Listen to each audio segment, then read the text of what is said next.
Welcome to the Treasure Trove. This is your host, the Skipper, just waiting on me first mate Dale from CoinWorld UK, who is wandering around somewhere in England and has lost his way in the fog. So as soon as he gets on board, we'll get her started and see what happens today. I hope everybody is doing well. Being the 29th of August, coming on very close to the September start for school, and we're looking at, I believe they've got a holiday going on in the UK.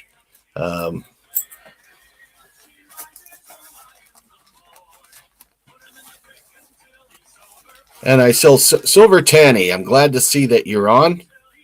Still haven't got your information, brother. As soon as you email me, I will definitely make sure that you get your just desserts from the old Skipper. Just I'm going to put my email, my channel email up for you. Write me and send me your address so I can send it out. I don't have any of these other fangled connections that some people have to keep in touch.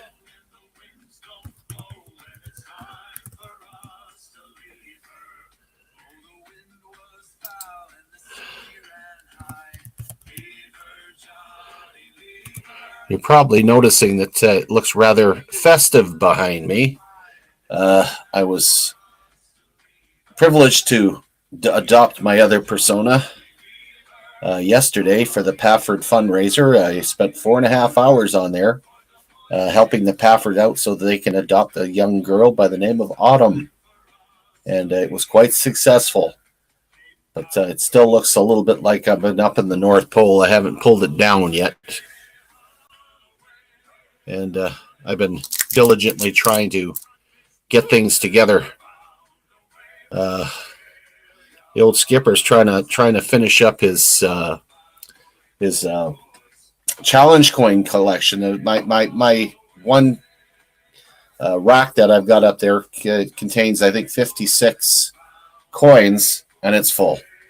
So I'm trying to find another one. And I had a revelation that was rather shocking. I'm sure some of you have had the same thing. I discovered that when you order from places like Walmart and you compare them in Canada and the United States, the difference in the costs are incredible. I see the first my first mate's just popping in here. I'm going to throw him up there. Hey guys, I've been here for a while. I just couldn't get up. It wouldn't let me up. You had to pull the blankets down so you get back up. Good to see you. I hope. Oh, it's a bank holiday you guys went through. I just remember. Very good. Anyway, what I was just mentioning there, Dale, is that I'm trying to put up another rack of my challenge coins, and I decided to see what Walmart had to offer, and they actually have this very same model I have up on my wall. And what perked my interest, because I've now got I could fill 2 rows like this. This is my latest one that was just sent to me, which is a very cool looking one. And there's the back side of it. Yeah, we got it a little bit better. So I want to put these up in the rack. So I decided to check the American versus the Canadian Walmart sites where you could order online. To my dismay, the very same rack that's sold in the United States is $100 cheaper. Literally, it's 2/3 cheaper to buy in the United States than it is up here. I was absolutely shocked. That's weird. I mean, you talk. I think it was $57 down the States, and it was $170 here in Canada. So that makes it more or less like $30 there then, from perspective. If you want to convert it. But at the same rate, it's such a huge difference. Just unbelievable. We have news, comics, and video games. It's good to see Zilla, Neil, nice to see you, and EAC. Yes, it's a bank of the year today. And so you now got a new supplier then called Walmart. Walmart. Yeah, Zilla. It's crazy here too. It's insane. We're seeing to the point where you really have to shop wise and start looking at every which way you can to make ends meet. That's the nature of the beast, I'm afraid. Until things turn around. Greed. It's called greed. And yeah, it's. I don't know how this works. Yeah, everybody's happy paying a little bit more than what they need to on certain items, and suddenly someone goes, "We're not making enough money, even though we made something like £20 billion this quarter. We need to make £60 billion. How are we going to do that? We're going to charge more." Don't get it. Coin Junkie, nice to see you, my friend. So, have you had a pleasant weekend, Skipper? I had a rather unique one. I spent 4.5 hours on a live feed on the Padford website for Padford Farms, and we raised enough to help a little girl get adopted by her grandparents. Oh, good. And the little sweetheart, of course, I was in my St. Nicholas persona, and the little girl has the sweet. I believe she's about 5 years old. Yeah. She sang in perfect pitch, "Twinkle, Twinkle, Little Star" to me. I saw that. And I was beside myself. What a little sweetheart. So that was fun. And it turned out I had a Secret Santa gift on the wheel. I won my own prize. So I ended up giving it to the Padford family. There you go. You can have it. Like, I don't want it. So that was great. All those years I played Battleships or Battle Chat, and I never had anybody win a donation prize until you come along with it twice. Yeah, what is that? Perhaps you just can't give your stuff away, Skipper. I don't know. Yeah, I think that could very well be it. Just unbelievable.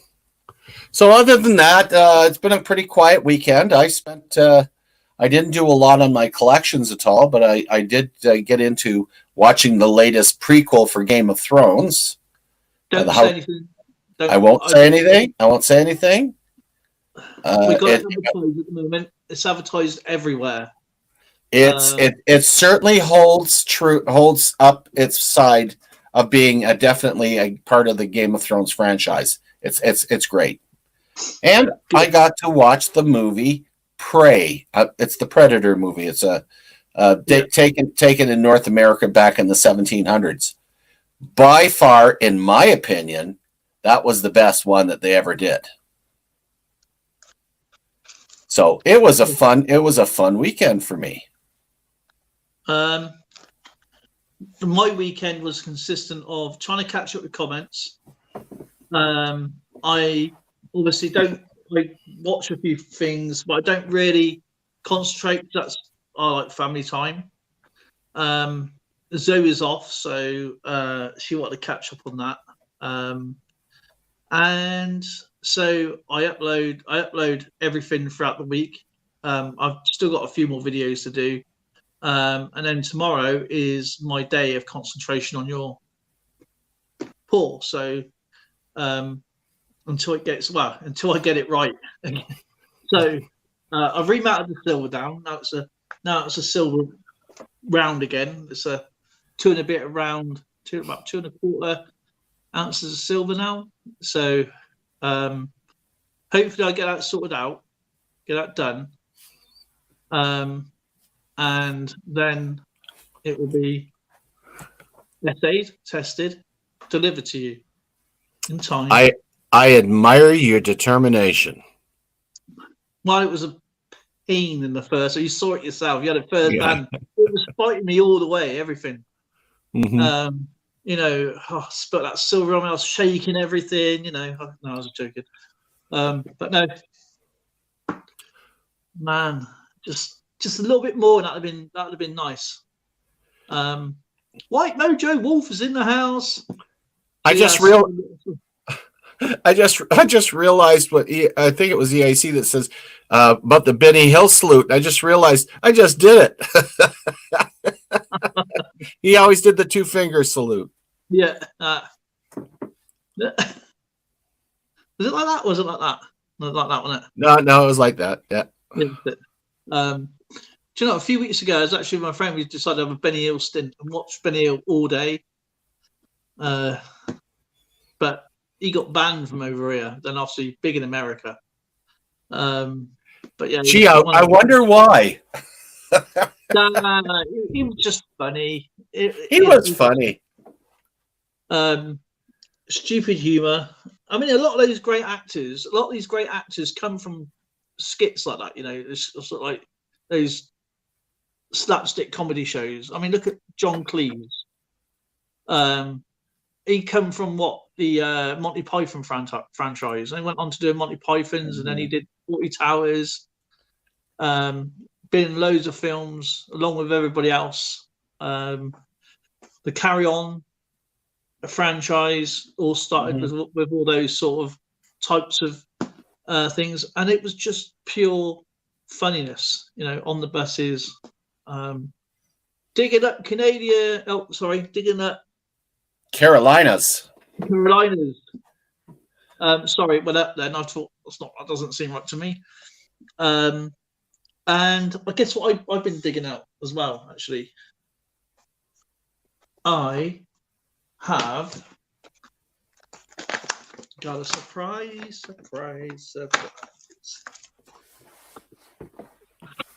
This is just not all of it, by the way. This is just a little bit, because I gave this to Lauren to do, and all my stamps are in packages, but inside other packages, inside of so for example, I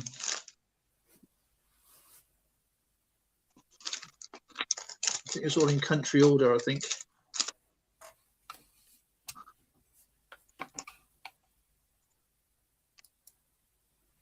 Oh, what have we got? That fastest lost. Stamp collection. This is just a small part of it, by the way.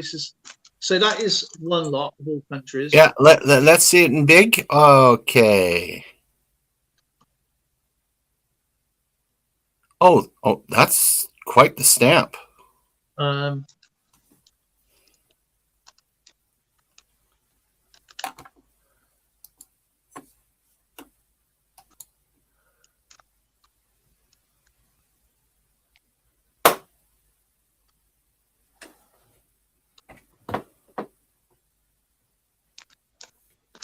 And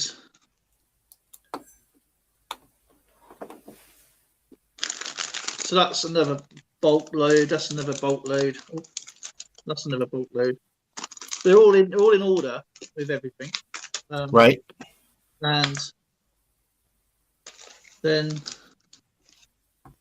obviously the old first class stamps. No one know these. They're the ones I think I've got to sort out. But then you've got these ones here. I managed to sort out because even though they're the same stamp, they're in certain ways. So that's like cut long ways. Yes, it's ripped long. These are, I think, they're off border ones, if I remember rightly. So that's it's like if you see the top border, it's got a long border. Then you got the triples there.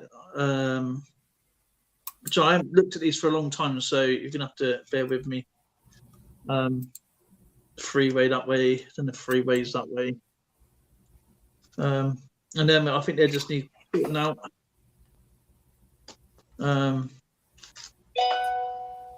That's got to go into a bag as well. But that's like in one bag. Right. And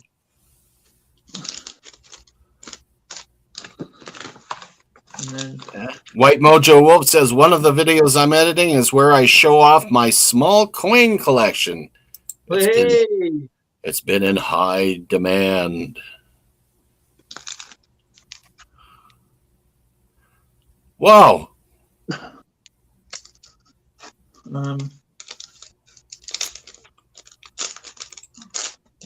can't remember what I got in here. I haven't seen this for a few years, so can't remember what I got in here. Oh yeah, these are for the this is all religious ones. I don't know if that's the right way up. No, it's that way. So I can't think. I can't even bloody see, to be honest. Yeah, I've got quite a few of these. I've got some that's been on an envelope, and some away, not even used. Got a few of those.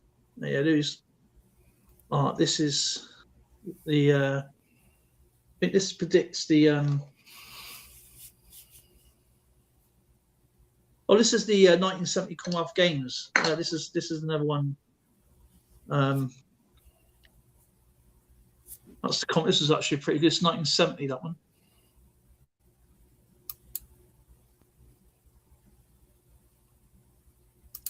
What's this one? God, I can't even see. Do you know that? My eyes are like.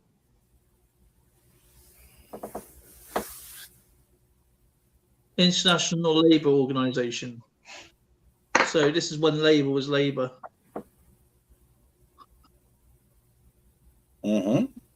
And then this one here.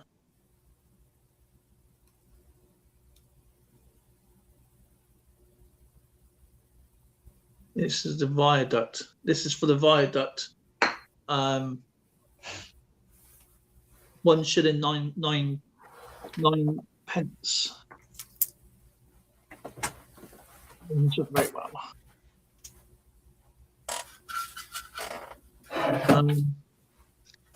Yeah, they also religious, and others that go in there. I'm going to try and find one of my favourites. Oh, is that the right one?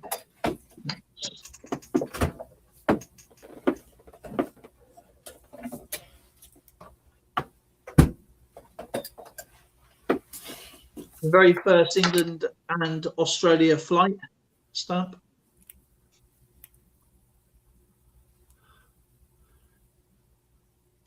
Untouched. Well, you got some nice looking stamps here. I see PA Patriot is in the basement.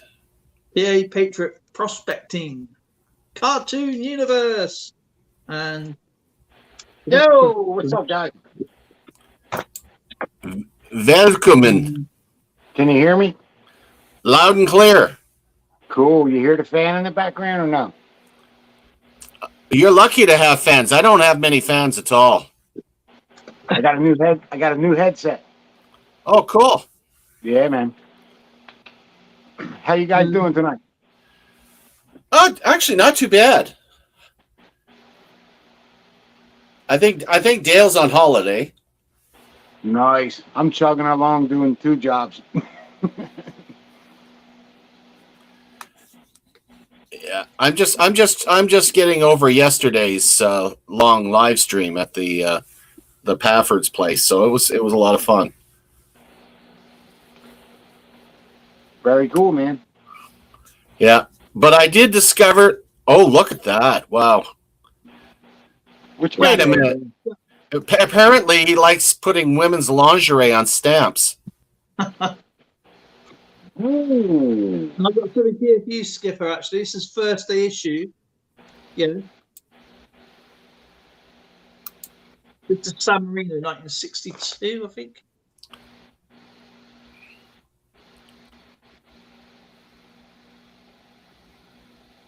Hunting stamps. Very cool.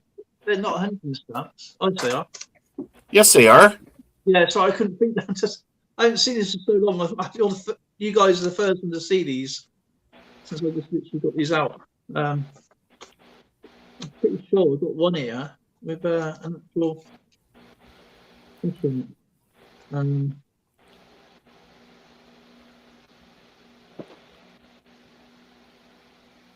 There's my sleeve. Yeah, like I said, oh, you know what? Next time I send something out to you, I'm gonna have to make sure I throw those stamps in there. I'm not into stamp collecting, but for some reason I keep acquiring them.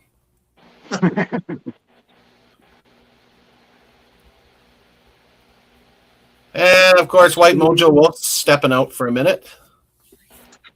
White Mojo. Some browns. Yeah. It is very warm here in PA tonight.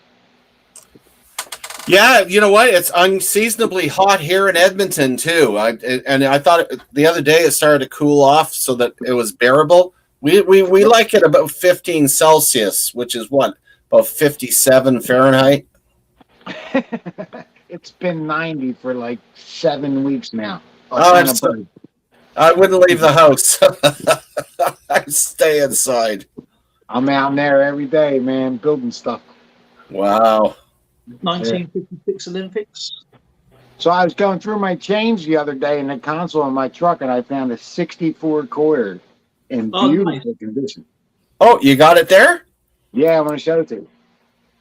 Okay, well, let's take a gander. Here, let's just bring you up here.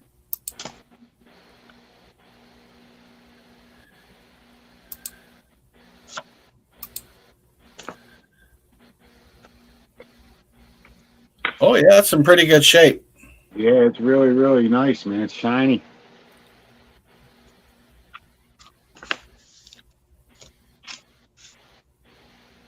Yeah, it's got some nice luster on there. Yeah, man. It's pretty cool. I found it in the console of my truck. It's been sitting in there with all the other change. Excellent. Yeah, it's always nice to score stuff like that. Yeah, ever since I met you guys, I've been looking through all my change, everything. It's a curse, you know. It's guilt by association. Yeah, you know, I'm driving by parks and stuff like that, and where lots of people are, and I got the metal detector in the back seat of my truck, and my little thing I can put on my belt loop with the diggers in it and all that. Yeah, you know, it's funny you mentioned with the metal detecting. My buddy Bill was over here he just left here about an hour ago. And he says, "Where are we going metal detecting?" I says, "Well, we got the equipment, but the problem is we're both busted. So we got to find some way to carry all this kit, and I got to get myself a decent stool to sit on because I can't bend to dig anything up. It's pretty hard to get a plug out, and you can't reach down and check it with your pinpointer. So unless we're going to be on our hands and knees, I do have knee pads." I repair my truck too. you see these old retrobates on hands and knees trying to do this. It's right. Funny. Yeah. Yeah, I carry the knee pads in my truck too. I use them a lot mining and all that. So. Oh, of course. Yeah. Good stuff, man. I'm having a good time. I bought a magnet too for magnet fishing. Oh yeah. Oh, yeah. Excellent. Yeah, road beast box. Yeah. Oh, cool. Yeah, you know, you may as well because it won't be long before winter shows up here, and then we can't do all these wonderful things. It's kind of nice to be able to do that. Being right here in PA, man, I'm like right in the middle. I put on my duck suit and I can go out in 20-degree weather in the creek, and I've done it several times, without being cold at all. Mm-hmm. Yeah, one day it was 9 degrees and we were sweating. We started drinking beers, Awesome. Yeah. Oh yeah, guys! What? If you see Sandman Coins and Collectibles, sub him, man. Oh, what an awesome channel, Sandman. Oh yeah. I saw his. Yesterday. Good deal. No, it's okay. So I just saw about his Discord with his list from because we've got to catch up with 2 of his videos, I think, again.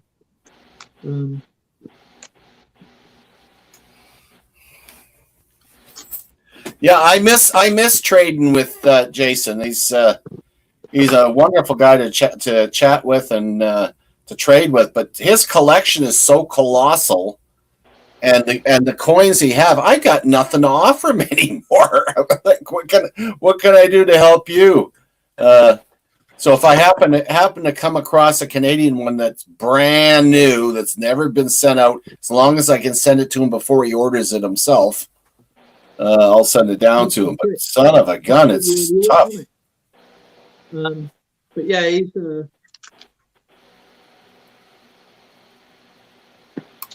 I'm still trying to get him some scouting stuff, which should probably be easier to get, even though it's a task, easier to get, and it is coins, Jason. I've got a complete box full of scouting material to send him, but I'm trying to figure out, well, would he be able to utilize it for his scouts? There's no such thing as not having enough material, reference material, to work with kids to do planning and whatnot. But I got some stuff there. Holy cow! Yeah, I'm when I get into my garage, I'm going to start putting some stuff together. Try to get some stuff down to him. Jason says still collecting the U.S. women's quarters for you guys and Kyle. Awesome. Wow.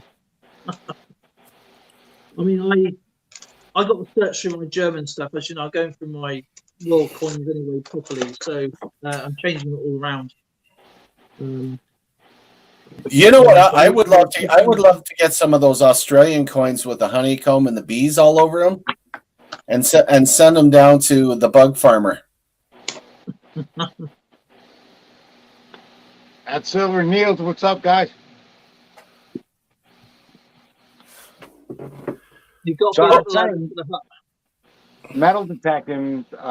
Yesterday, we went to Daniel Boone's homestead in Pennsylvania. Like, we were driving up the road, just driving around yesterday, and we saw it. Yeah. We just turned off into it, checked out the whole place. I would love to metal detect that. Oh, I guess. Not allowed, though. Yeah, when Starry Lock was on, because he does out and about stuff as well. And I think he does metal detecting as well. And obviously Sport Lock and his other one. He's got a great channel. Yeah, he has. He's got 2 great channels on there. But when he's streaming, I'm doing something at that particular moment. I think, oh. So again, you know, I try. But I will watch it because it's only short anyway, so I will watch it. It's just like weekends, it's just purely on catch up, and then throughout the week I catch up. You know, so that's the way I do mine anyway. And I answer as many comments as I possibly can. So yes, you know, you've got to mingle and watch and be out there. Yeah, that's the way I do. I try and comment on the comments as well. So, but I'm so behind at the moment.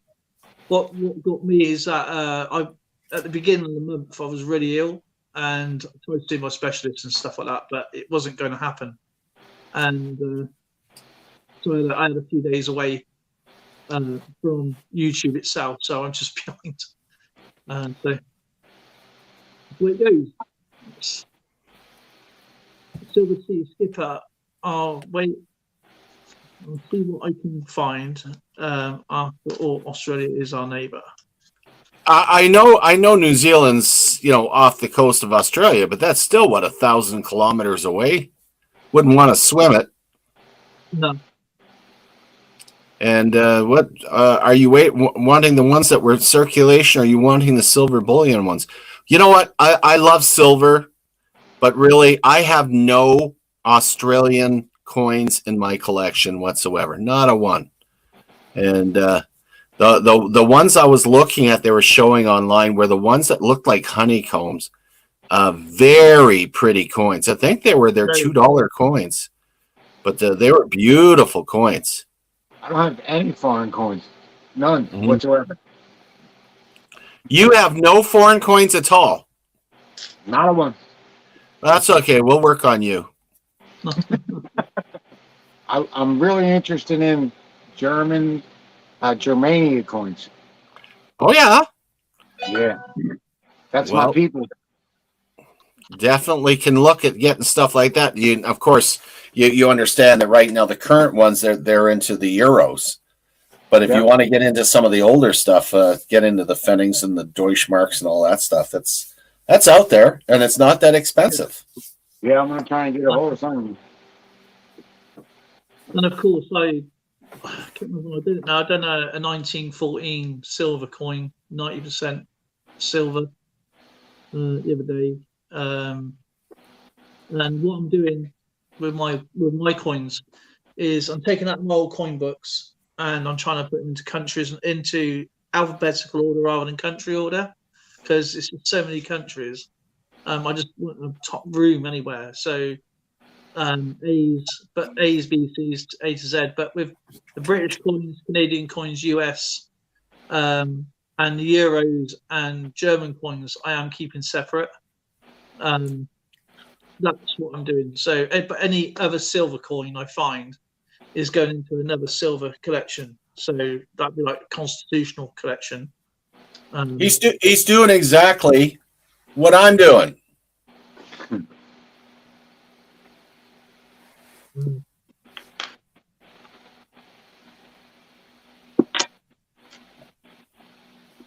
This is a 1914 silver coin. I can't even think what these are now. Oh, Italy has a honeybee coin. I didn't know that.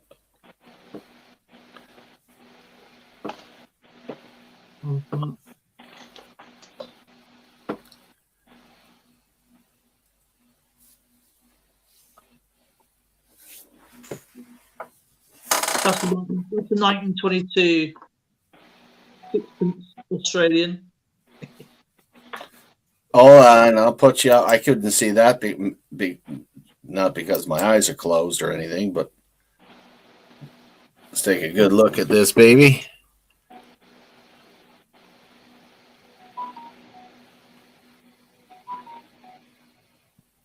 And I think this is 1914. Can't really make out what that was. It's just a coat of arms of the Australian with the emu and this is the half mark, Germany, 1914. Pull that back a little bit. It's real blurry. That's what just trying to get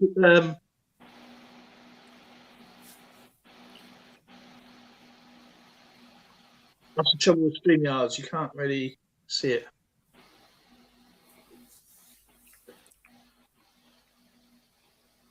I'm not even sure if I got it right way up. Do you mind? There we go. So that's German one, 1914.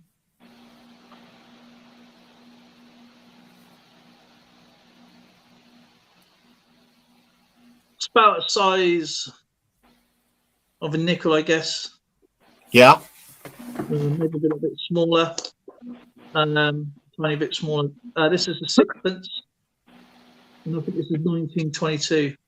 Yeah, 1922.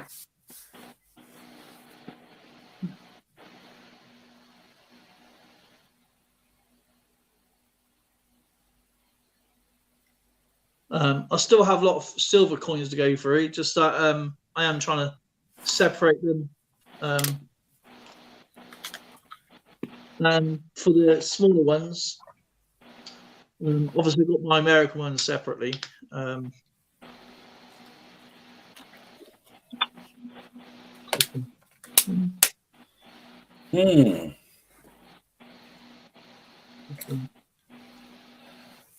So that's the.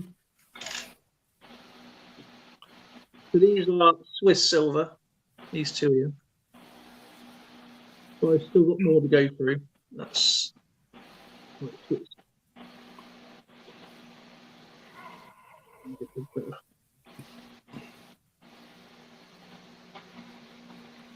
Cool. Back over. PA, I meant to ask you, what kind of metal detector are you using? I have a Gold Bug 2, a Fisher Gold Bug 2, the newer one. Oh, cool. Yeah, I just have my little bounty hunter. It's okay, but I kind of, when I got in the gold mine, I kind of went nuts. You know, I had a little bit of money, you know, and I spent like $2,000. My wife wanted to shoot me, and I bought a metal detector and that Green Mountain gold trap that's behind me. I bought that, and that was Christ, 1,300. oh wow. You know, and that was my first things I bought, and she like kind of flipped her lid, man. She's mad at me right now. This is from Norway. But the 25. That's cool. 24. Yeah, the Gold Bug 2 doesn't have doesn't give you numbers, you know what I mean? It just gives you tones. That's all you get with it. Mm-hmm. But I need a pinpointer. I'm working on getting one of them next. So. Yeah, that's a pretty important tool to have. Yeah, I'm spending 20 minutes on a hole, and that's just too long. Yeah. Oh gosh. My back's finally better, so I can get back out there. Hopefully this weekend. I'm going down to North Carolina to do some gold hunting. Oh, nice. Yeah. What a wonderful way. Yeah, that's wonderful. That's an 1841 East Indian Company. The two owners. 1841. That was really cool. Jason says the evil ice cream man is driving around teasing me. I so relate to that. I'm in a neighborhood that thing with his bloody music comes by, and 9 times out of 10 I'll be in a live stream and I can't run for an ice cream. and my wife won't go and get one for me. No, you want it so bad, go get it yourself. She wants me to go get hers all the time now. Well, we have these boats. Obviously, got the ice cream van comes around, but I love the boat, the ice cream boat, and obviously I've like 3 loads of free whipped ice cream in there, 2 flakes, nuts, sauces, or you can have the other way, which is the same again with all the fruit, all the sauces. They use the little boats for banana splits here. Sorry. They use the little boats for banana splits here. It's three mounds of ice cream with 2 bananas on either side, cherry, chocolate, and pineapple, and cherries on top.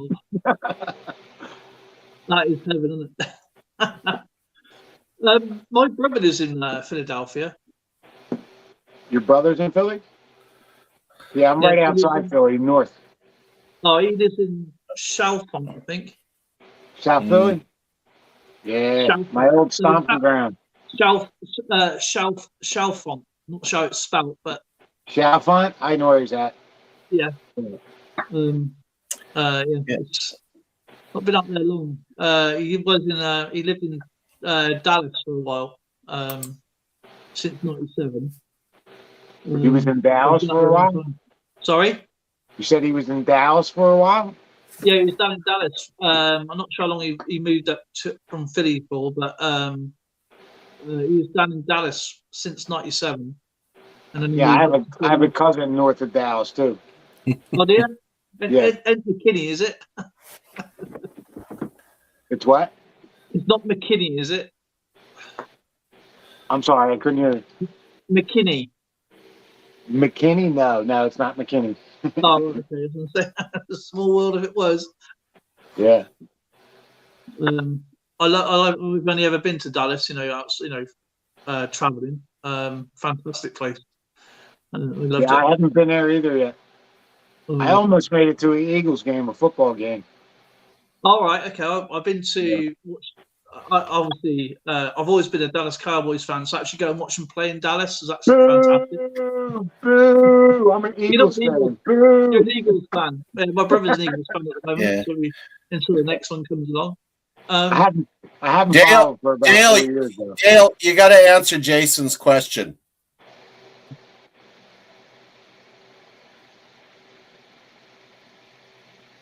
What's that? Hang on a minute. He wants to know the pay it forward wheel. Oh yeah, okay. You know, Silver T won it last time, right? Yeah. So Silver T waxes information into the description box, so people can get all the Silver T. Then he can give out his details. Then that would help people. Help people. And of course, Jason won it the week before, so the month before. So, and Silver T, I need your details as well. So, Nice, Sandman. Again, I haven't followed in about 4 years, so. and then So- obviously with baseball, Texas Rangers fan. Yeah, it kind of consumed my life, so I stopped. I had to.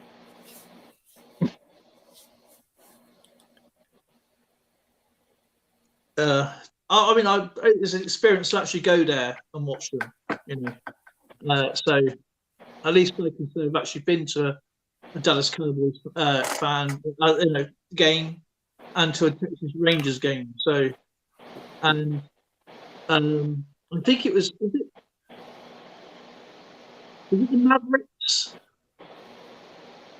Is it the Mavericks in basketball in Dallas? The Dallas Mavericks, yeah. I really wasn't really impressed, to be honest. It was good, but no. You guys got me completely off guard because I haven't followed any major sports teams in years. A few hockey games. Oh, I that's the only thing I watch is Flyers hockey. That's it. I mean, all hockey, but after all that crap down here, man, I gave up on all of them. Yeah. Silver T, what is Insta? He says flick it to Insta. I do email. Instagram. What's Instagram? Do I have Instagram? If you have the app, you do. Oh, wait a minute. Yeah, I guess I do. Well, how do you look up? If you got Instagram, Silver Jennifer is on Instagram, of course, so you can get in that way. If you want to leave your details in the bottom there, in your own email and that in the description, Silver T, so people can then watch this back later. And that's the point, is that otherwise they're asking us for your details, and I don't know your details, and I can't give the details out anyway because of data protection. So, you want to make sure you're getting the right thing from the right person, and obviously it's not going to go to somebody else.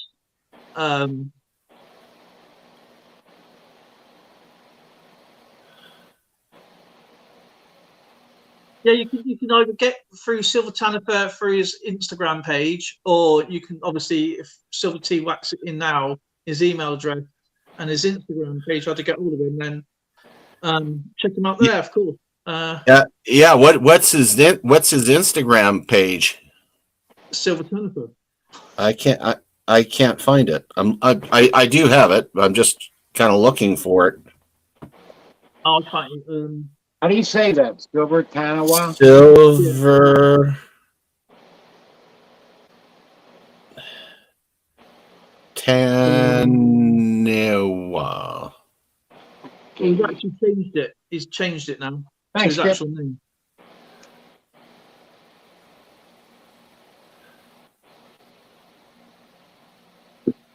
I mean, to be fair though, how many people go to people's about pages, look for people's email addresses?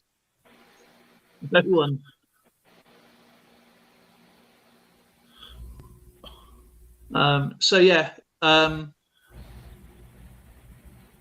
Sandman Coins and Collectibles.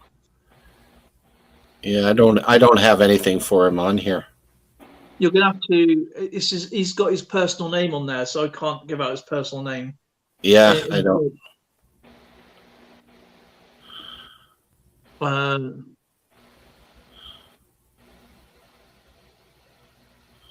Interesting. What was it? A 1944 rupee or something like that, wasn't it? I can't remember what it was now because I was looking.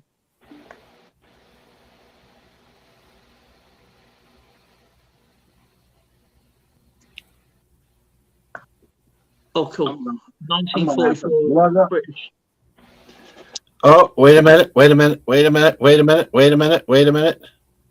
Yes! Silver Tea, I finally got your information. I've just never, ever used this. Thank you, Sam, man. I got that in there. That's really cool. Oh, there it is. I guess I have used it. What in the world haven't I? What the heck? Well, you know what? I'm honestly so slow. I'm in reverse.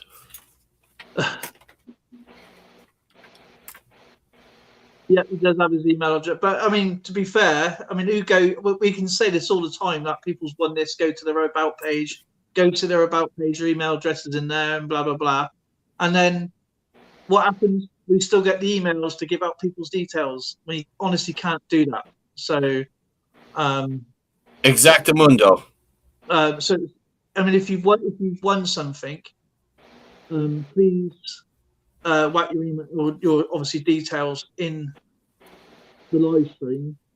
And Details. Not your home address, of course. Like people was asking me to put my house details in a live stream one day, and I said, I ain't doing that. I probably have the only address that I can give out in plain to everybody, and never have any repercussions. It's Buckingham Palace. No, it's North Pole, Canada, HOHOHO. Be right back, guys.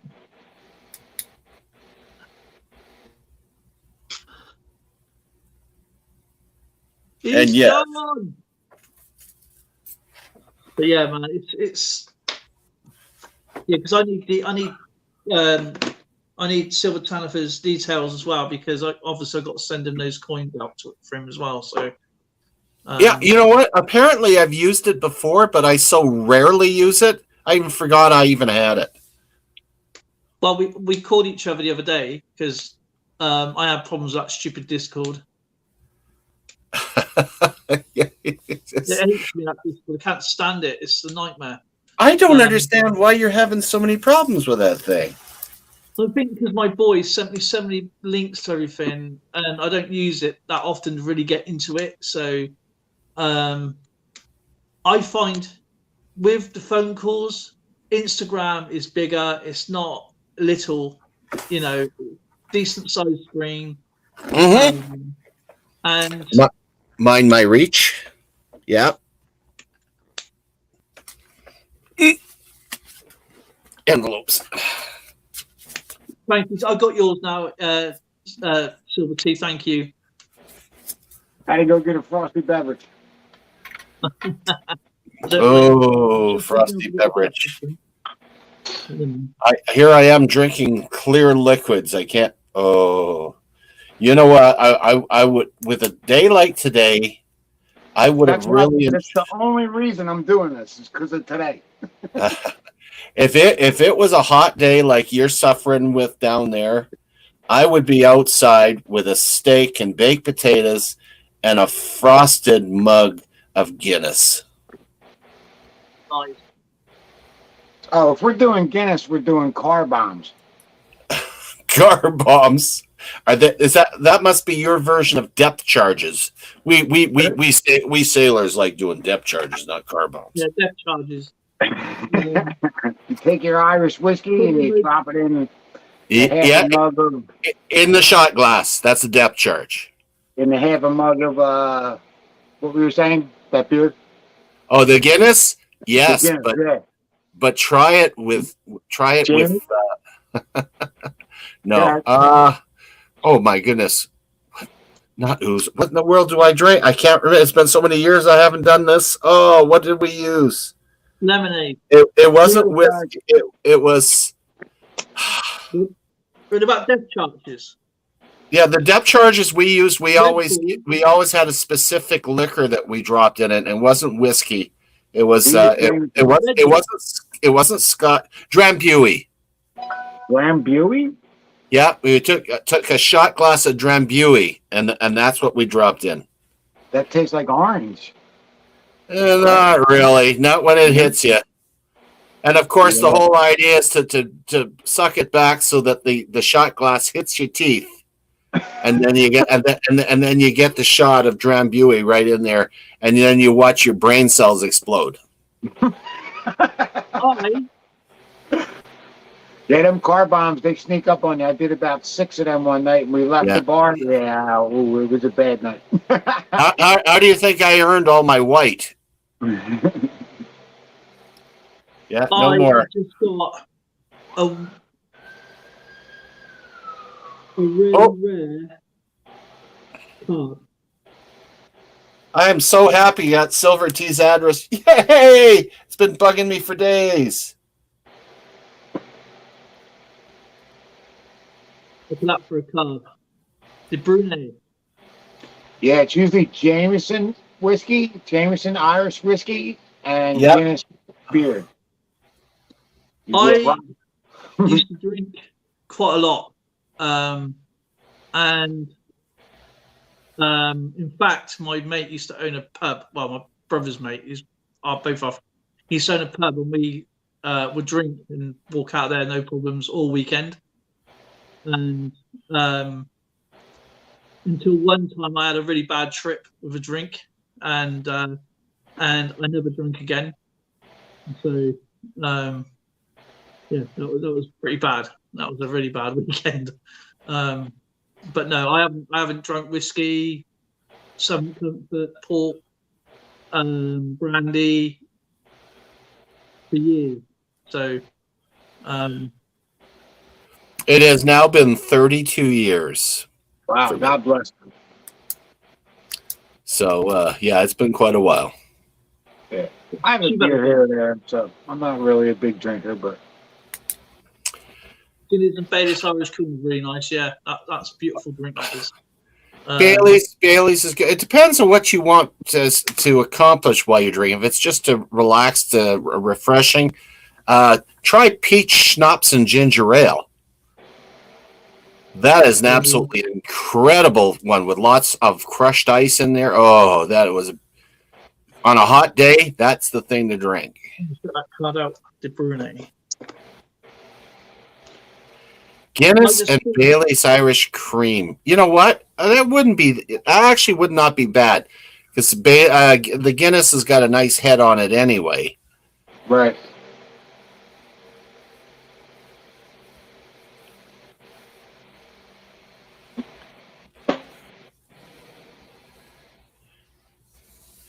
Yeah, what you don't want to have is like Queen Anne Scotch with mayonnaise. No. It's called a dirty worm. Yeah. Oh, really? Can't be right. The worm is definitely turning for you, my friend.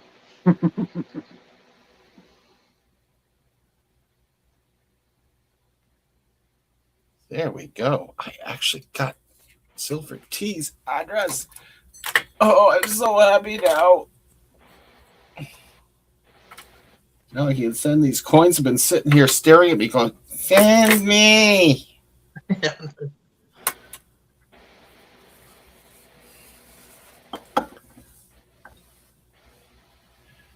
Yeah. All right, brothers, I figured I'd stop in and say hello. Well, you know what? It was a pleasure having you up as always. Yeah, I appreciate you guys letting me come on. If you find anything really new or cool, you know, especially with your metal detecting, by all means, show it to us. Love to see it. Oh yeah. Hey, check out that. Check out my 2 videos from yesterday on my channel, man. Daniel Boone's Homestead. Daniel Boone's Homestead. That sounds so cool. You got your link in there? Did you put your link up? I'll throw it up before I leave. Okay, you do that, my friend. Thanks, guys. You Toodles. take care, my Toodles. friend. See you. I have just pulled a number 2 card, which is Top Masters, which is De Bruyne from Belgium, and they don't sell for very much, but when you only get a pack for say a couple of quid and you get 8 cards, and when one card is worth around about £5, which is around about $7, that card, that's a pretty good comeback. So yay. Jason says the only way I drink Bailey's is what he calls a Russian Quaalude. A Russian Quaalude? 1/3 vodka, 1/3 Bailey's, and 1/3 Frangelica. That would be an interesting drink. Fioja vodka and chi, sparkling mineral water, tall glass filled with ice, poured and enjoy in the sun. I never knew that we would be getting into mixology in this channel. What's that one doing in there? It should be in there. We got When I went to America, they said, "Oh, our drinks are pretty strong." This is going back many years ago, obviously, and of course, they didn't really have the drinks that we had over here back in then. They had like Coors or Bird or whatever, and especially down in Dallas. And you had the shots, but it wasn't that. To me, it wasn't that strong. But I was just going back. I didn't drink all the time, but I was going out, and but I couldn't hold my own. But no, I wouldn't do it again. I had that really bad weekend, and not touched a drop since. That was going back when I was like, must be a good 20 years ago now. Yeah, I actually the Canadian military put me to back into high school when I was in with the First Patricias down in Calgary, and they sent me to Western Canada Collegiate during the week. But to make up for it, I had to work as a mess steward in the officers' mess. Oh yeah, on the nights and on weekends. So I had no days off. It was like I was in school or I was working. I was in school, I was in working. And yeah, I spent many a day behind the bar slinging, mostly highballs, of course, but I did a steward. So I became an actual steward in a formal officer's mess. So you had to learn all the things and how to properly lay out a mess dinner and how to work in the kitchen and how the port has got a certain way the port has got to be passed around so that it never touches the table and all kinds of weird things. And that was a real eye-opener. It was also probably one of the best years I ever had in the infantry because I didn't have to go out in the field. My friend's brother, that's what he went in for in the Air Force as a bar steward. He did that, and he met a girl and left and regretted it because he got married, got divorced a couple of years later, regrets leaving the Air Force because by the time he done everything, he was too old to rejoin or go back. Oh yeah. So, I bet you he's upset now with the changes in the entry requirements. We got guys in Canada here that are in their 50s enlisting and going through basic training. What? I'll tell you what, if you're fit enough and you feel like you want to do it, I should say fair play to him. Yeah, it is. I wouldn't want to try to keep up with an 18-year-old and a 50-year-old body, though. Oh, yeah. But some people do, though, don't they? They I mean, the 18-year-olds are normally knackered by the 50-year-olds because if I could, I would try again. If obviously as regulations change. Me in a heartbeat, but I'd have to have a full body replacement to do it. Oh yeah, definitely.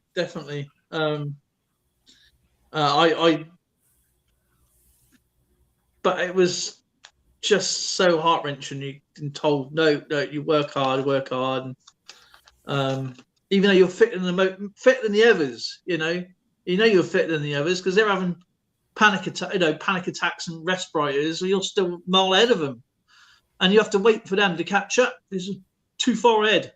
It's like, not my problem. You know what I mean? So, sorry, but they said no because you've got, you know, an illness, which probably would be allowed back today. You know, because it was like dormant for a long time. I think it would have been okay in this day and age if I was back then. Today, you know, it wasn't until 10 years ago it really affected me. So I'd have had a few years out of me, wouldn't they? Actually, I'm thinking back during the time I was posted to Saint Hubert in Quebec at CFB Saint Hubert. I worked with a guy who was a weapons technician. Basically, he did all the repairs and all the different weapons, and he invited me to go out skiing. Now, I worked with him for quite a while, and he said, "Let's go out skiing." And of course, skiing in Quebec and skiing in Alberta is completely different. It's very wet, the snow down there.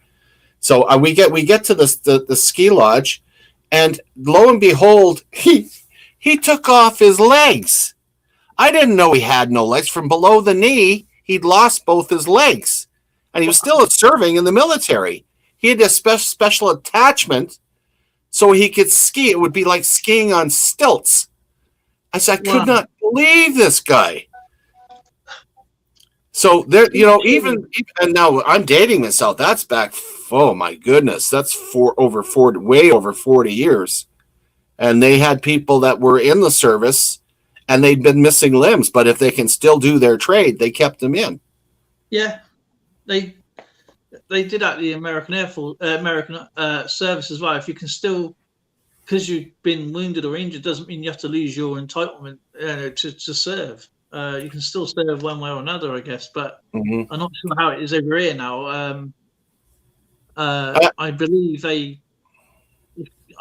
remember speaking to my friend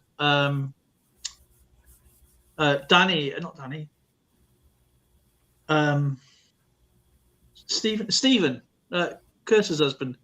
He his arm, and because he couldn't hold a rifle or anything like that, they dismissed him. So because he couldn't do his trade, and he was like in the Royal Engineers, which he just couldn't do it. So they said, "Well, you're gonna have to discharge you then." He went, "All right then," but it's quite weird because his brother done 2 tours of Iraq or Afghanistan. I think it was Afghanistan, and his trade was electrician, but he's also a interpreter as well in the army. But they made him redundant, so which is renowned for you. They like to get people in all the time. New. There are certain things even in the Canadian military they can't. If it comes to light that you have certain issues, you're gone. You're absolutely gone.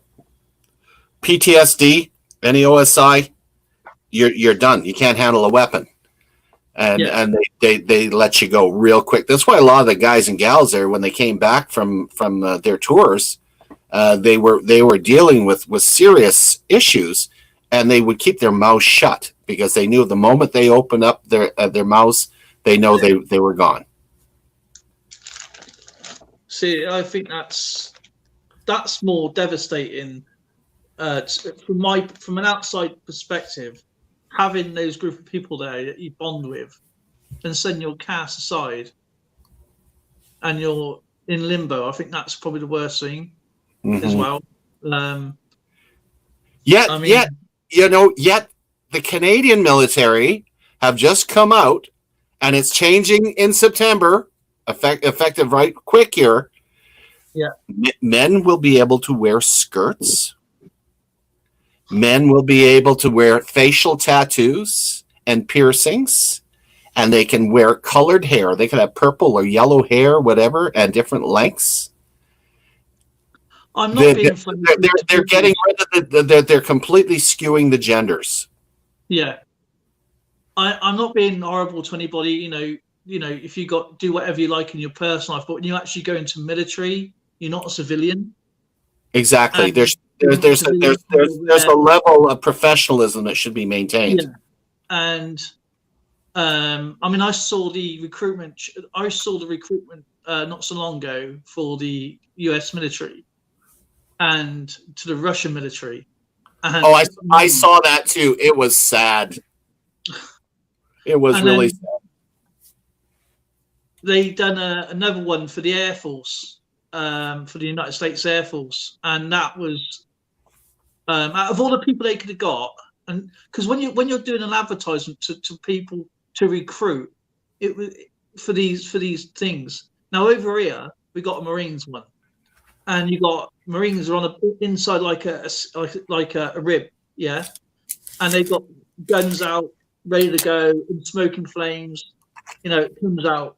You can see it on telly, or you got the recruit. You got the army bases on the end there, and they're advertising all the time, be in the territorials, or and you got the army one in certain jobs, and you got the Air Force, you know, like going through the planes and everything. Well, you don't always fly planes in the Air Force. You know, you've got the RAF regiment, then you got the other side of it, which is engineers, mechanics. It's huge. You know, so many diverse trades. Yeah, I mean, you could be anything in any service. And the Navy has got this young lad who works in a chippy, and he was bored, so he sold his motorbike, got himself a train ticket down to the recruitment centre at the naval base, and he ended up joining the Navy. And then he got another one with the submarine crew going, you know, I've been, it's sort of like states, and it's really interesting. They're all interested. They're trying to sell people into the services.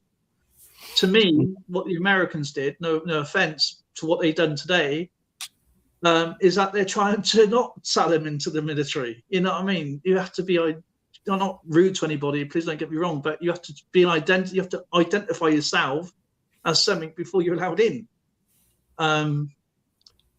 But me personally, I thought if you go into the military, you set a standard above everybody else. Mm-hmm. Exactly. Uniform. Tanny has just brought something up, and it's actually, when you talk cultural, the Maori people, they have facial tattoos. Yeah. But they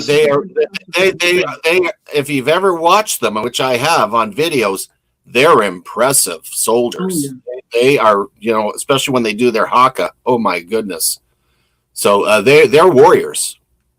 But coming out and having swastikas and weird looking things all over your face that have nothing cultural.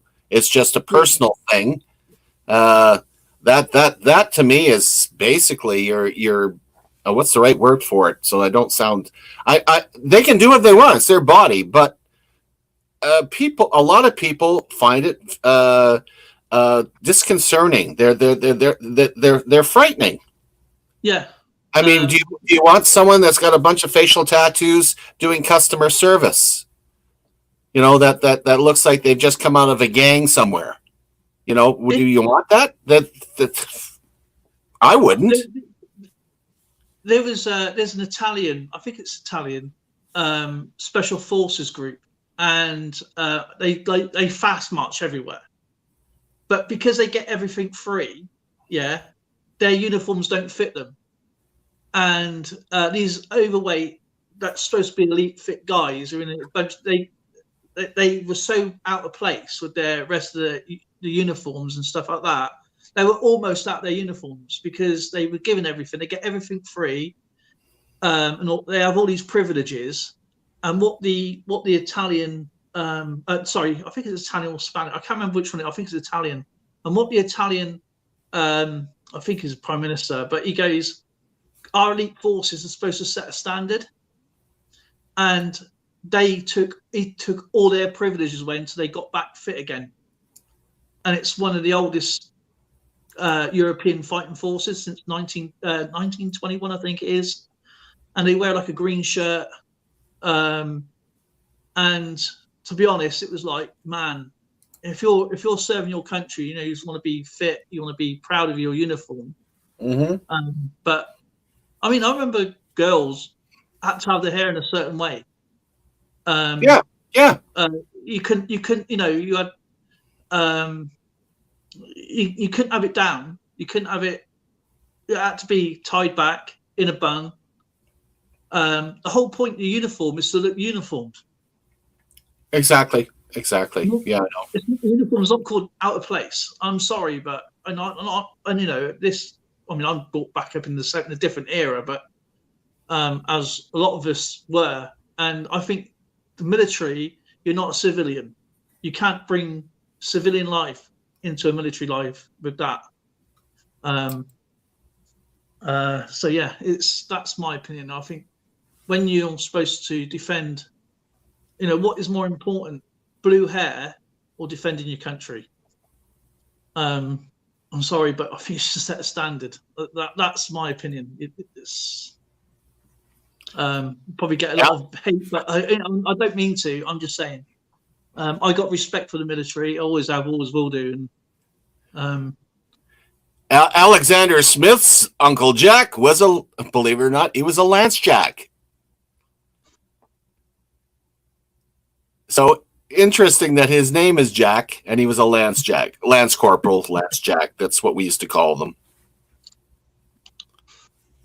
That's cool. What's right? Yeah, no, I think they made a big mistake. It's going too far. And and you know, military is military, civilian. You want to do whatever you want to do in civilian life. You know, it's even though I personally disagree with a lot of the stuff that's going on, but you know what? I'm not making the decisions. So you know, in my generation, we don't like that. So a lot of us don't like that. What's going on? No, I mean, I respect the military all the way through, and you go and serve your country. You know, I'll support you, but when it comes down to identification, I'm sorry. That's leave it where it is in your own personal life. And even down to little things like, okay, they now have women in the combat arms, and you know what? They bloody well can do the same job, in a lot of cases, even better than the guys. It isn't that. It's with my generation, women were always held at a higher esteem, even though a lot of people might disagree with that. They were always put on a pedestal. As a man, we wanted to protect them, not have them in a slit trench sharing the same pooper with us, and having no sense of space, because a woman should be treated as a woman. This is my generation. This is what we did. I have a lot of problems with that. That's why where you're coming from. Yeah, like even in the service, the women did all the admin, a lot of the admin jobs, because the bloody men were not fit to do that. They didn't want to do that job. They want to get out and fire weapons and get dirty and live with the bugs and do their thing. And the women did all the stuff that us guys didn't want to do, right? And they were good at it, but not anymore. I mean, I believe. I believe that, you know, like back in World War One or Two, let's say two for argument's sake. I mean, the Russians had to fight. I mean, for argument's sake, you know, on both sides, on every side, there was women fighters. Right up to Vietnam, you know, they were just as ruthless, if not worse. I know. Look at the Russians in World War II. The women were absolutely mean. They were crazy, and they went from being like home mothers or young children or even adolescents in college or school to fierce fighters. And not so that they couldn't do it. It's just the fact is, I've always said you should protect your women, and I agree with you there in that way. Right. I've even seen it where even on Civvy Street, women are getting upset if you hold the door open for them. Yeah. What? Why? You know, I wouldn't, you know, you want to hold the door open for me, that's nice, but I prefer, you know, to show that I have respect. That's what it is. It's respect for the woman. God knows us guys, if we ever had babies, it would kill us. I mean, men in itself, boys want to be boys. Yeah. And I know you obviously on both sides, you know, in both sides of the world, but the fact is, on both sides of the coin, it's you should respect women. You know, they put up a lot of us from the skies back in, you know, for us anyway. And I don't blame them for being what they want to be. You know, in civilian life, equals equal, whatever you want to do. But when you see, I don't know, it just there's more to it when a woman's hurt, I suppose. I think it's just something that's inbred in us. I don't know. Yeah. And I'm seeing a lot of stuff about the tattoos. You know what? I always wanted a tattoo, but I could never decide on one I wanted that bad to go to my grave with. And I said, when I turn 65, I'm going to get every cat badge of every unit I had and put it on my arm. Someplace it's discreet, but I know it's there. And as soon as I found out how much they were going to cost me, I said, forget it. I'm not going to do it. Yet my oldest son went to Bosnia. He was in there during the Croatian fiasco in the mid-90s. And he got drunk. He was with the Lord Strathcona Horse Regiment. He got drunk and he got himself a spider tattoo, a giant spider over his whole thing. My wife's afraid of spiders. Every time he comes in the door, she freaks out because he's got this horrible spider on. Sorry. But hey, a tat's a tat. I have no problem with it as long, I just think they should be well thought out. I mean, you look at these young girls that get butterfly tattoos, they don't realize when they turn 80, they turn into vultures. I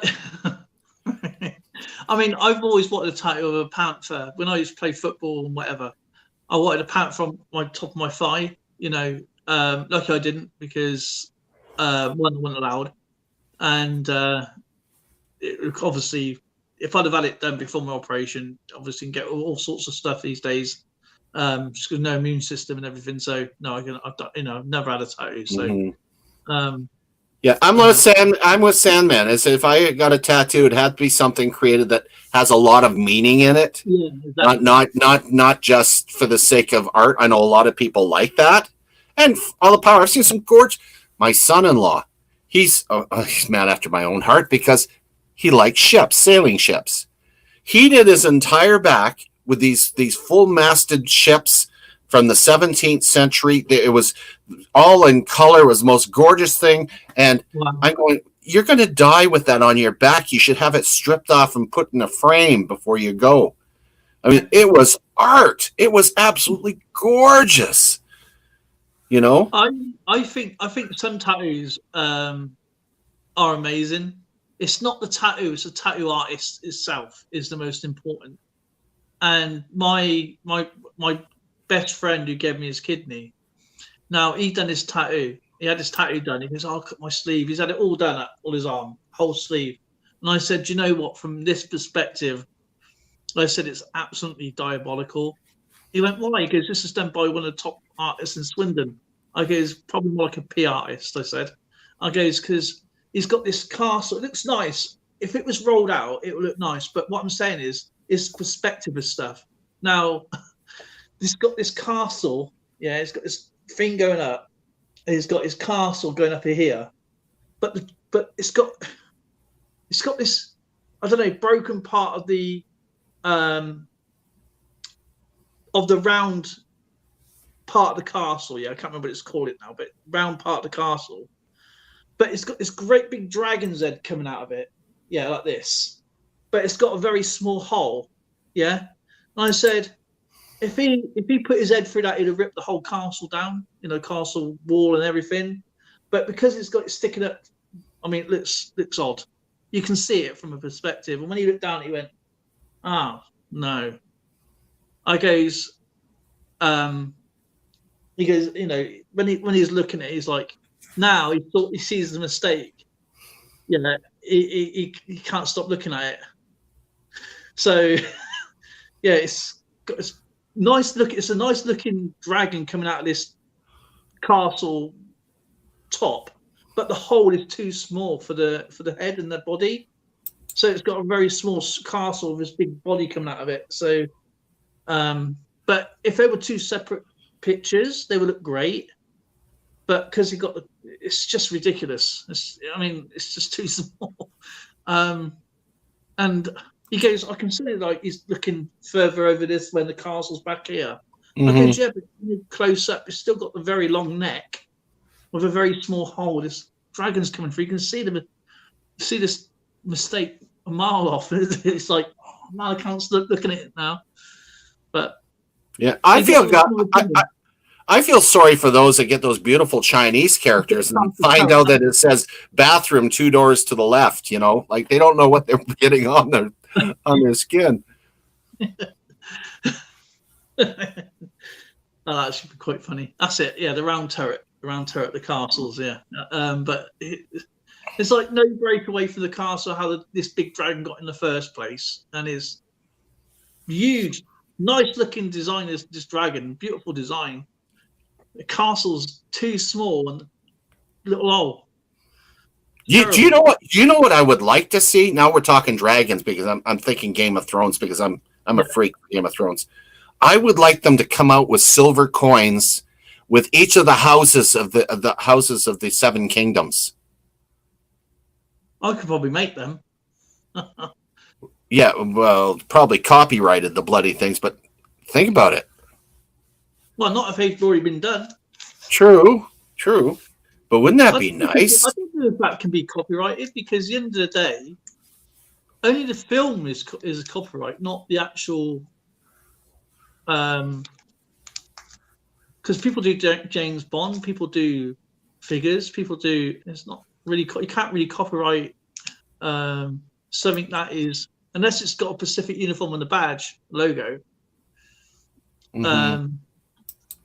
Okay, you did see what Sandman put up for the pay it forward wheel, right? Yeah, I did. I got the 1944 British Indian half rupee coin. Okay. Anybody that wants to get on the pay it forward wheel, type in one now and what it is that you want to put up for the your entry.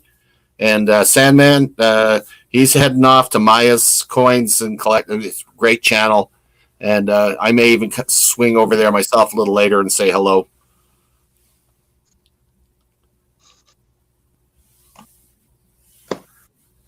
You take care, Sandman. Thank you so much for stopping by, brother. And I'll look through my stuff for you. I got your list anyway. And hopefully I can find something that is going to be worthy of your collection, of course. I have. Go ahead. He is a treasure trove of collections. He is. Oh, he is. He's amazing. Highly respect to that guy. Yeah. Tanny seems to think they got silver and gold ones already out there somewhere. I've just never seen. I've never seen the 7 houses. Let's have a look.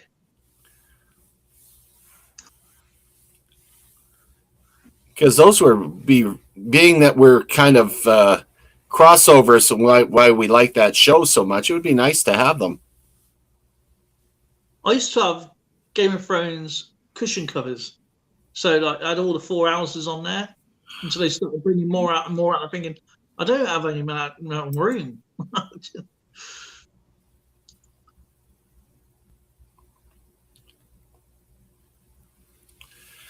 Yeah, well, you know what? You talk to any Scotsman that wears a kilt, they don't want to be referred to as wearing dresses because they're not.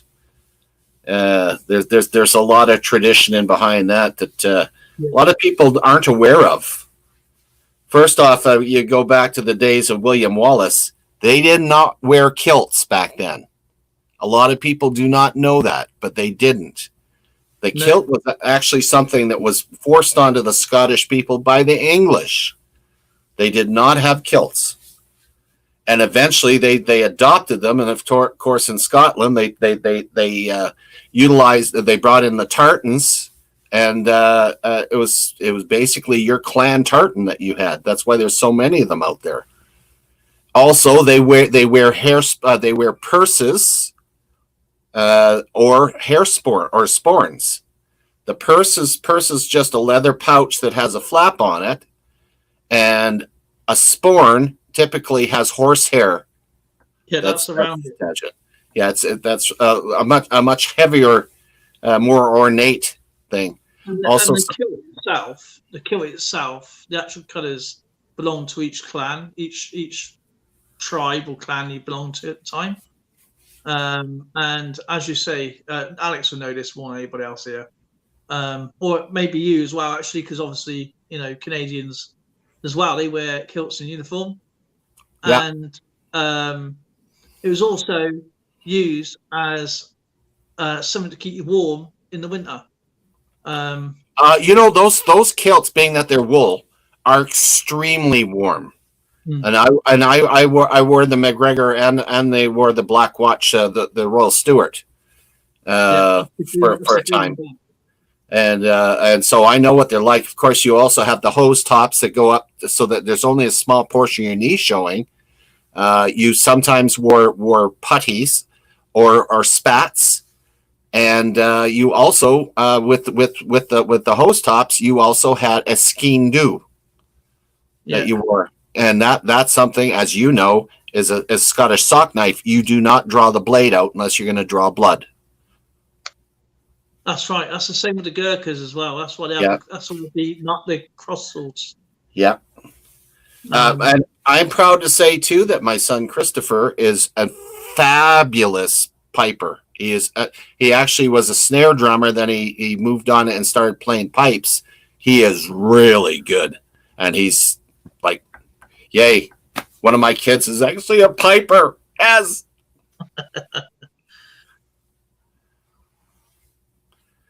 You might play with Andrew Ria soon then. Yeah.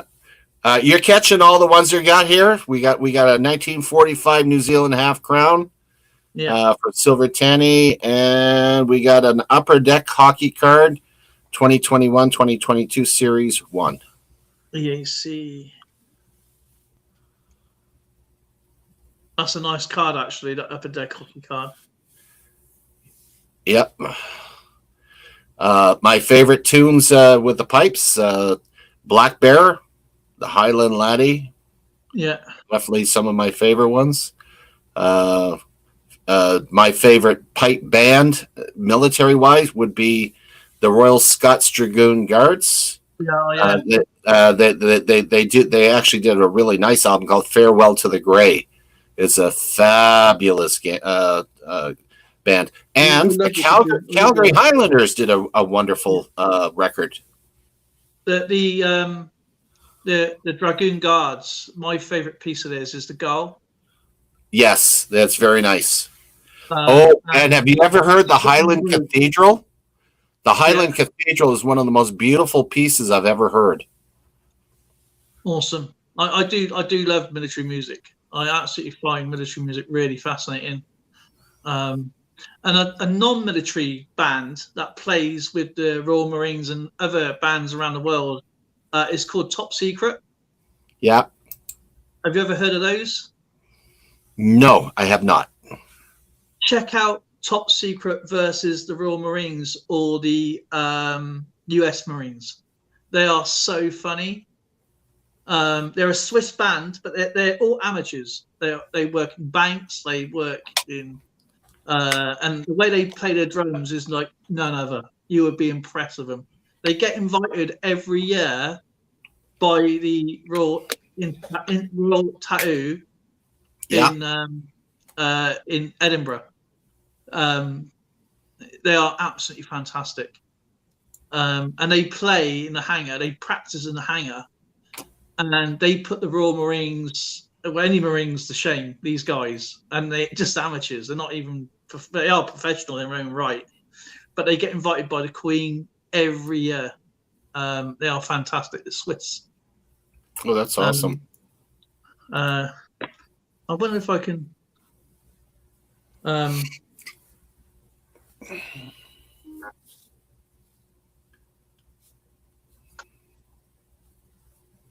I ain't going to play the music, obviously, but I'll show you what they're like. I ain't going to play the music, obviously.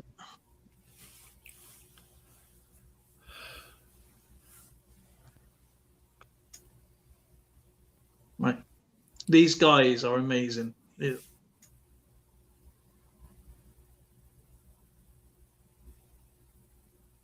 Come on.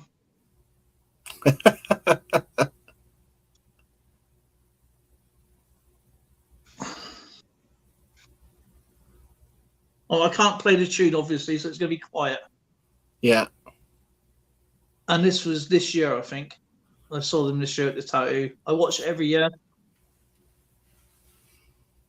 Oh, I think I've watched these guys.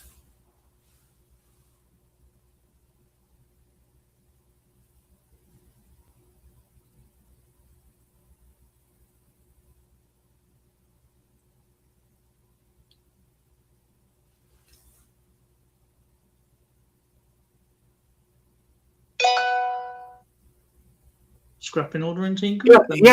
Yeah. Don't they call that a drum line? That's a drum line. Yeah, it's a drum line, but the actual band is top secret itself. But yeah, they are absolutely amazing.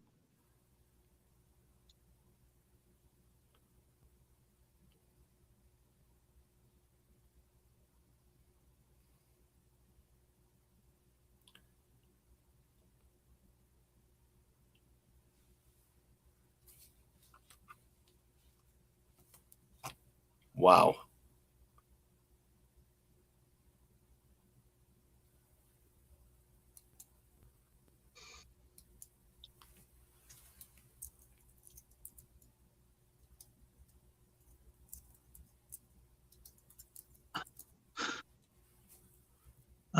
But they get invited by the Queen, and the other one is when they're putting the Royal Marines in go with them as well, and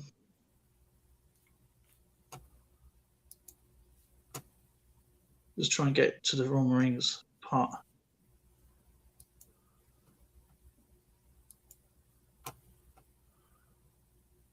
Oh,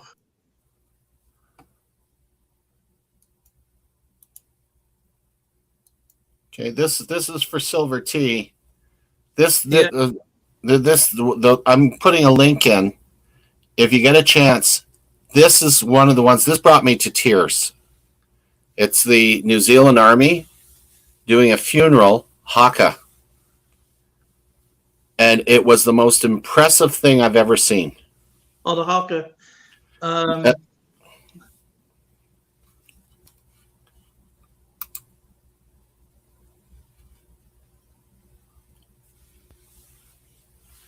There you go.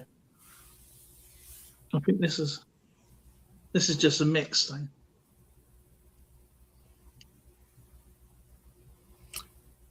Yeah, I really do like the drum lines, and I'm pretty sure I've seen that one before, and it's really impressive.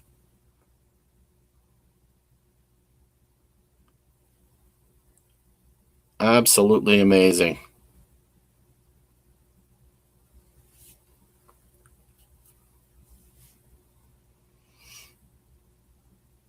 I mean, they throw this.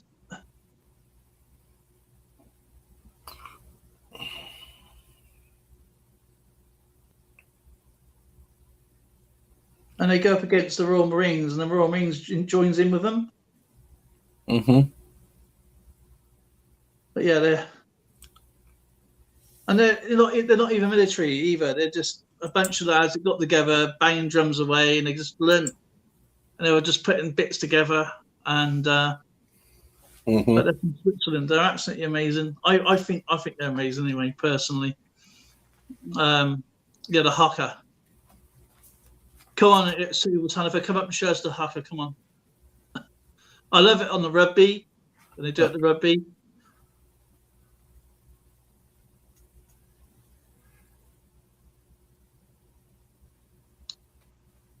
That is a nice card, right, Neil? Especially the upper decks.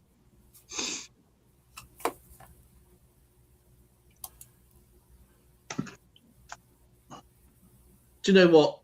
I just pulled amazing cards out of a pack, and now I've pulled nothing.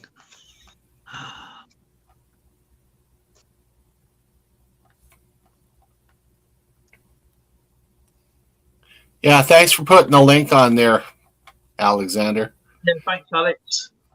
So we got 3 people so far to do the.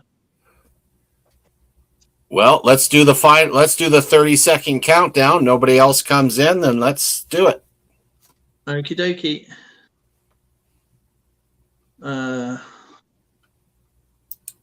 names. There we go. 30-second countdown coming right up. Here we go.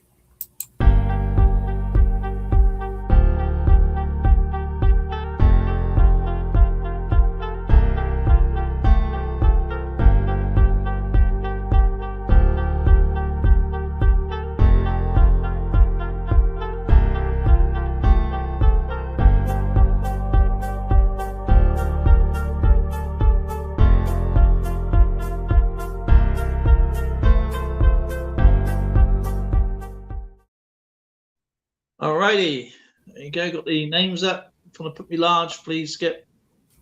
No Aye, doubt. sir. Don't see anybody else. Alrighty, so good luck, you guys. I'm going to shuffle you 5 times. I know you can't see this, but I am. 1, 2, 3, 4, 5. Alrighty, good luck, guys. So this is for the monthly last player standing, of course. And here we go.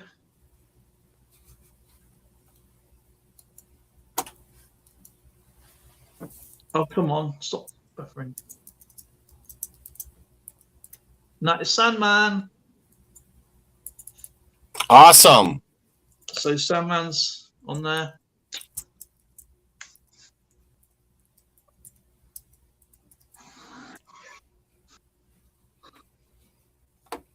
That is great. Alrighty. And obviously the next one is going to be Thursday. So that's right. Tomorrow's going to be our casual get together. it is 9 o'clock, 9 p.m. GMT or 2 p.m. Mountain Standard Time. So Actually, we got 3 hours earlier. You're away at some point, aren't you? Yeah, I am. I'm not. Hold on. Of course, I'm going to have to look at my calendar to remind myself when that is. I believe that's the 31st. Is it the 31st, the one that I'm away on?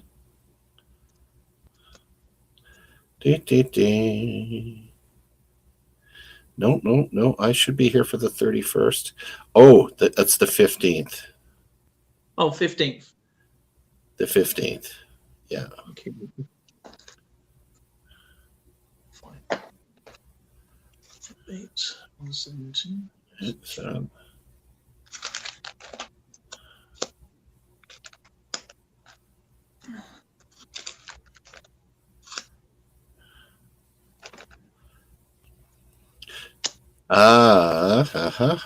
I in the wrong spot?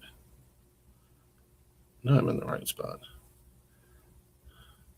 I thought you was No, on Thursday. Yeah, on Thursday I'm gone all afternoon. From 1 o'clock on. I'm in the hospital. Yeah. So you'll be out all day. Yeah. So I'll just be on my own that day. That'll be You'll be on your own that day.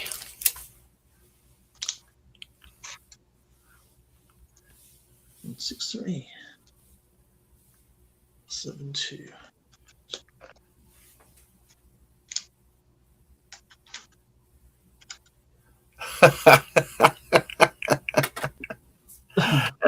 Tanny's got such a sense of humor. Oh Yes. my gosh. On the news wheel. The new wheel. Uh-huh.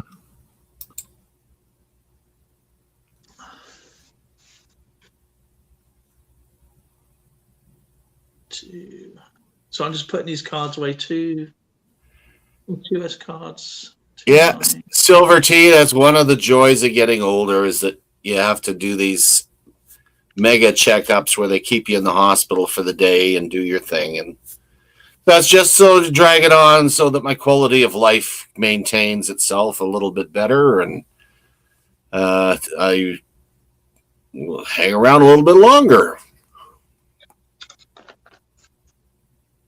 You're staying around forever. Yeah, well, you know what? And I sure could get a nice stack if I stick around longer. That's the point.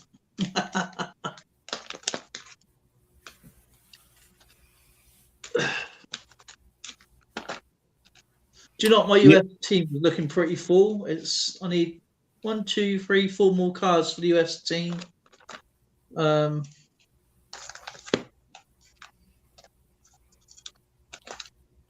Okay, I need quite a few for Brazilian team. I need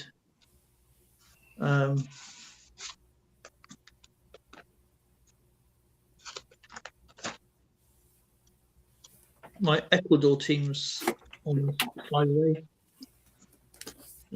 France is non-existent. They've got 1 card. Japanese is getting 4. Korean is getting 4. Mexico, Morocco, nothing from that team. For Netherlands, 1 card.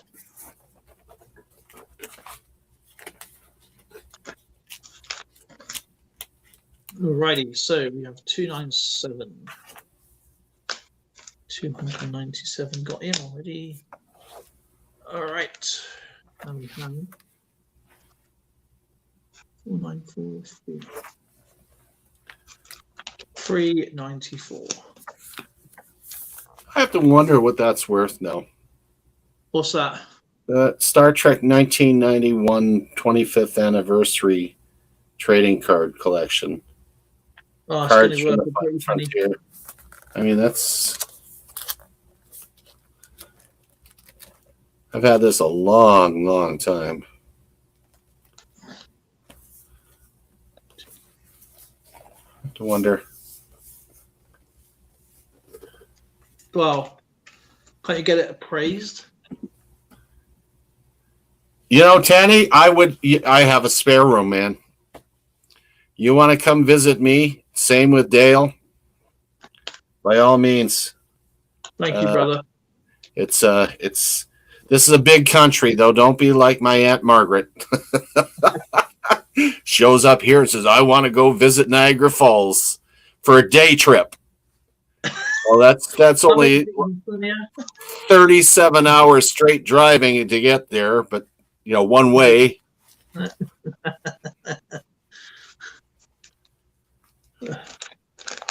Poor car. Poor car, all right.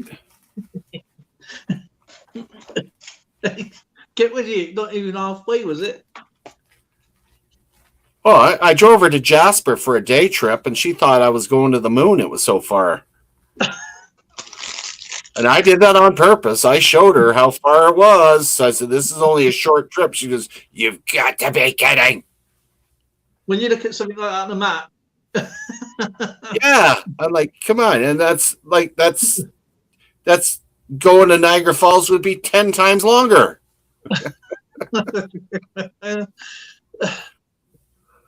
I'm surprised. Says, come on, Skipper, keep going.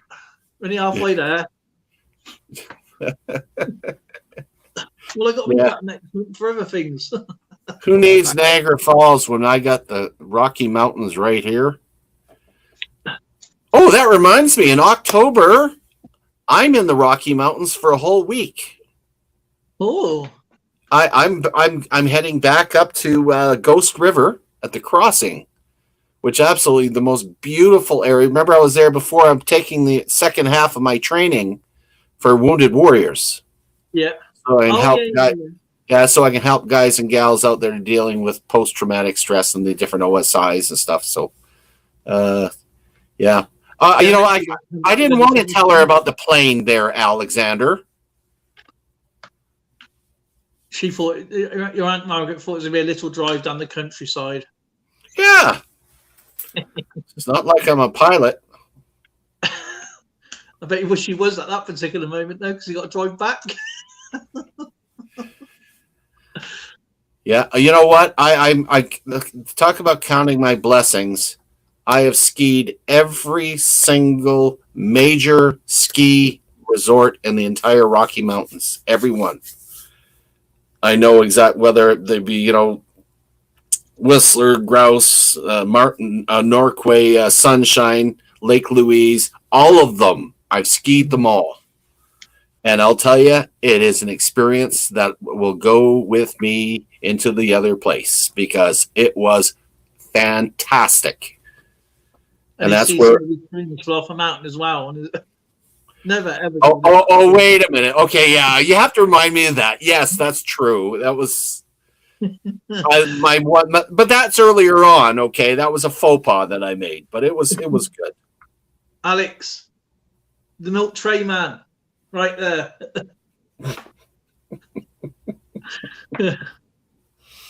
Yeah. That's that was an adventure and a half. But if you've never skied, especially if you got into the black runs once I learned how to do it, to be able to look between your skis and see space, like, wow, this is like a long way down, and then be able to do it.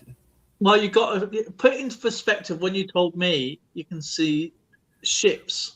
Oh, okay. That was Grouse Mountain, and Grouse Mountain, it's near the coast, near it's the west coast, so you're seeing the Pacific Ocean there.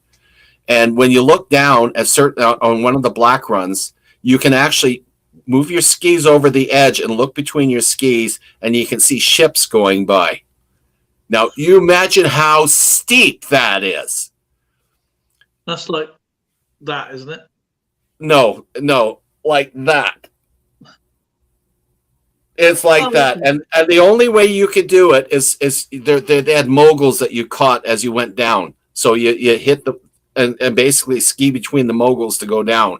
It's essentially jumping from ledge to ledge is what it was like. It was like after I finished it, that's when I said I'm not doing that anymore because it wasn't fun. I was scared to death, but I did it. This can say you did it. That's the main thing. You did it and completed it. Yeah, and you know what? I only lost my ski once, and when I discovered that back then we didn't have snow brakes, we had straps.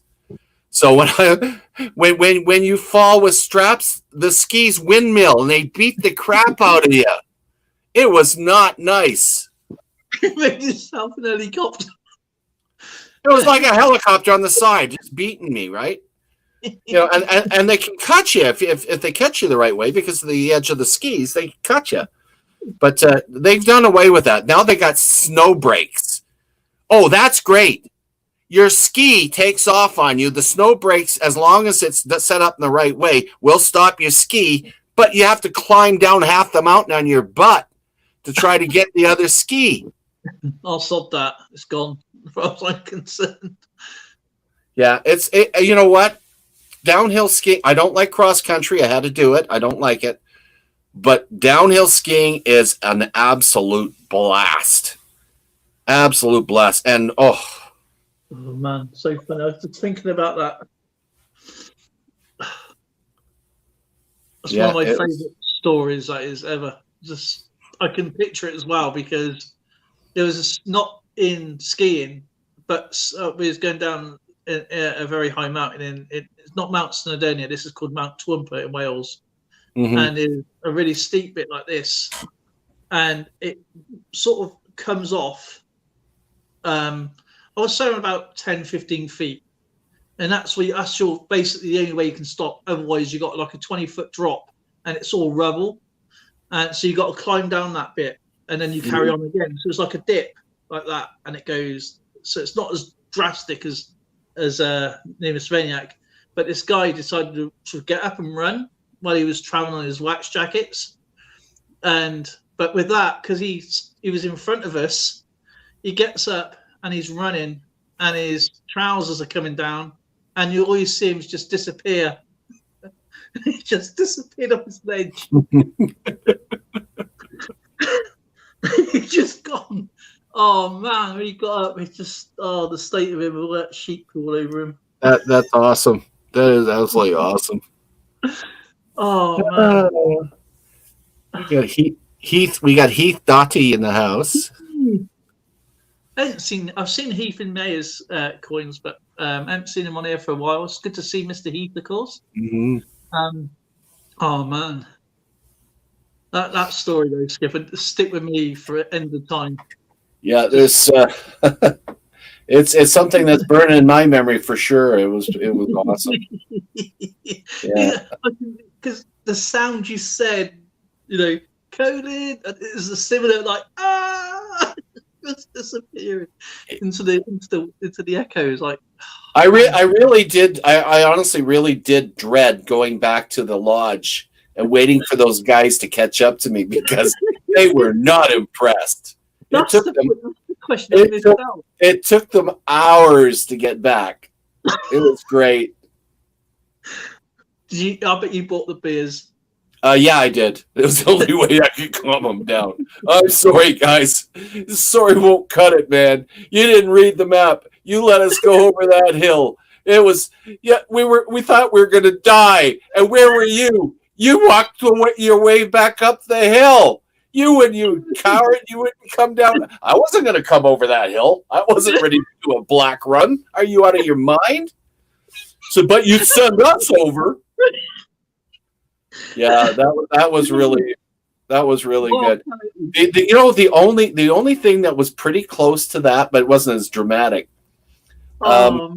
This is non-military related, but it's a family. It was a great story. My older sister Dawn, she's a sweet lady, but she's about the most negative human being on earth, and she doesn't keep her mouth in check. And she came to my house with her husband. They had one of those Winnebagos. They pulled up, freaking came in and spent a couple of days. And then they headed back to BC. But while they were here, they got to meet my daughter Megan, and they'd never met before. So this is Auntie meeting their niece for the first time. And of course, my daughter is very defensive of me. I was like extremely defensive. No one talks bad about her daddy, right? So my sister goes, "Oh, you're such a gorgeous girl. At least you're not fat like your father." Mm. And instantly her hackles went up. She was like, "What? You don't talk to about my dad that way, right?" Instantly she wanted revenge. I didn't know what she was going to do. I had no idea. This is my Megan. She does stuff like on her own. Anyway, it's getting close to the time that my sister has to drive back with her husband back to British Columbia. It's right through the heart of the Rockies, whatnot. It's a long drive. And my daughter got a hold of the directions, the typed out directions to get back home. Oh, no. And she modified them. And she gave them. She slipped them back into their bag, right, so that they had it so they could figure out how to get home. About 8 hours later, I get this phone call from my sister. "I don't get it. I'm lost in the Columbia ice fields. What the heck's going on here? I don't know where I am." I says, "Did someone fool around with our instructions?" I says, "Not that I didn't know at the time." I says, "No, not that I know of." So the next day, I'm telling this story to my daughters. "Good, she got her instructions right. I changed them." Oh my Lord. Can you imagine being stuck in the Columbia ice fields? What the heck? Oh, man. Says, yeah, so much for her saying anything bad about me. Maybe she'll learn next time. And you're saying that woman should be on the front line? You got to understand. My sister's, she's so lovely. I love her to bits, but she's like, when she came over, she brought a diabetes test kit. And she says, "I have diabetes. Mom had diabetes. Everybody has diabetes in the family. So I'm going to test you because you're fat and you must have diabetes, right?" So she makes up this big breakfast for me. Pancakes and bacon and eggs and toast and tons of syrup, the whole 9 yards. And I gobble it all down. She says, "Good." Then she brings out the test kit. I didn't like doing this. She pricked my finger and freaking did a lot of. She looks at it and she goes, "Jesus Christ, you're normal."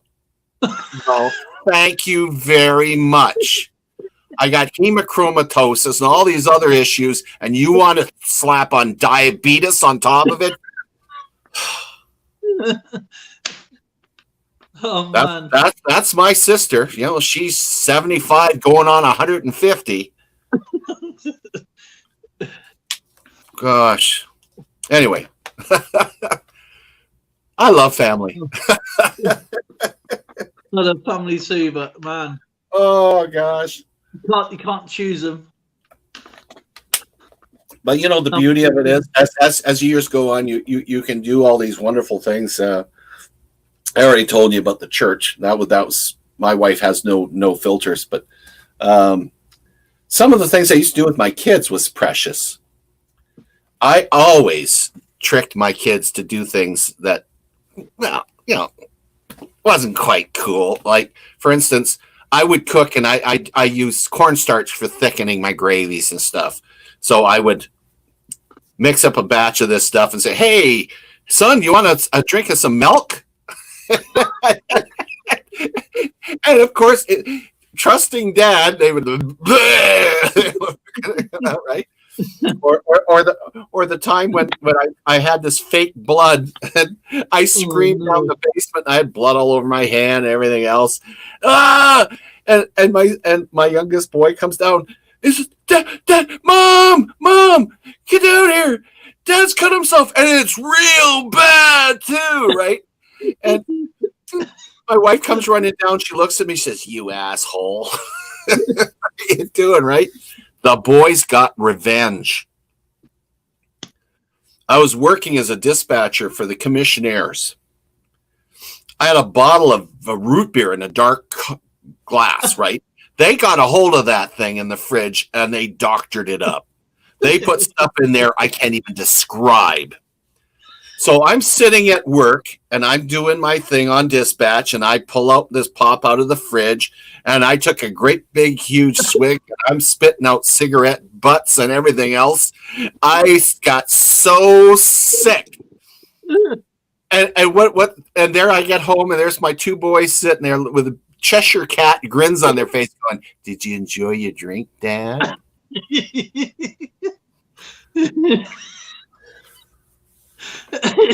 Oh gosh. Oh yeah. Well, and the peanut butter one. The peanut butter one was the best one of all. The two boys used to always go to the go outside the bathroom door and stick their fingers underneath the door and bug me while I'm in the bathroom. And I says, "Guys, you keep doing that, you're going to pay the price, man." And no, they still did it, right? They're like, 5 and 7 years of age, right? They're doing their thing. So I went in there with a jar of peanut butter. Oh. And I got a piece of toilet paper. And Andrew sticks his hands out inside the door, the underneath the door, and I dabbed his fingers. Says, "There you go. How do you like that?" And I can hear him on the other side of the door going, I opened up the door. I got the peanut butter still in the toilet paper, and I started chasing him around the house while he's gagging. I get him cornered in the kitchen. Says, "What? Don't like it?" And then I had a bite of it, and that did it. He was done. I had such a bad dad. Oh gosh! Actually, I think there was vinegar in there, and so it was probably soy. Oh, it was bad. It was disgusting.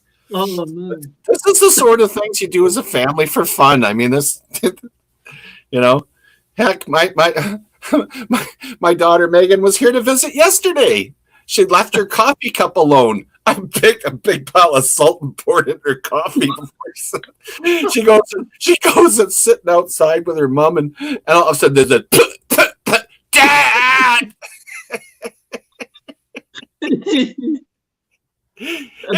Like she's in her late 30s. Come on, I'm still doing it. She should know. Never leave the coffee cup alone. Oh God! My dad, hey, Nick, how you doing? I'm just reminiscing here. Yeah. Anyway, the kids are great, and now that they're adults, they definitely get their revenge. And your Megan sticks up for you. I don't know why. Oh gosh, yeah, I know. I know that. Listen over that. Well, buddy, I guess everybody is heading over to Maya's coins and whatnot. So I think I'm going to. Well, yeah, I mean, I'm gonna go head up to bed. I need yeah, to get up early. what is it? 2 o'clock in the morning there now? Yeah, it's 2 a.m.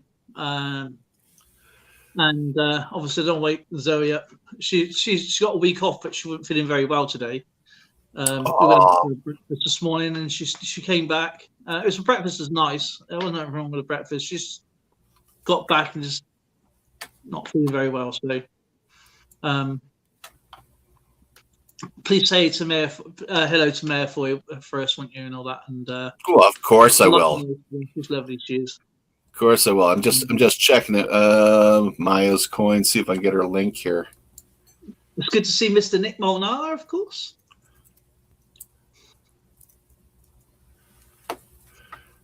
I can't believe I found the number 2 card. Oops. There's only 8 of them to find.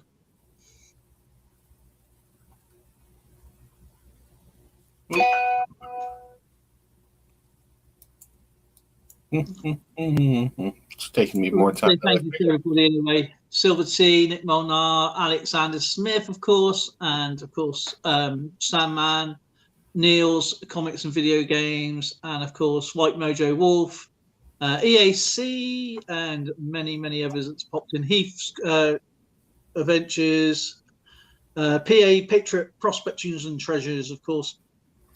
Who else do we have in here? We had somebody else pop in earlier as well, if I remember rightly. So many people. There it is. Okay, I got her. Coin Junkie. That's it. Coin Junkie.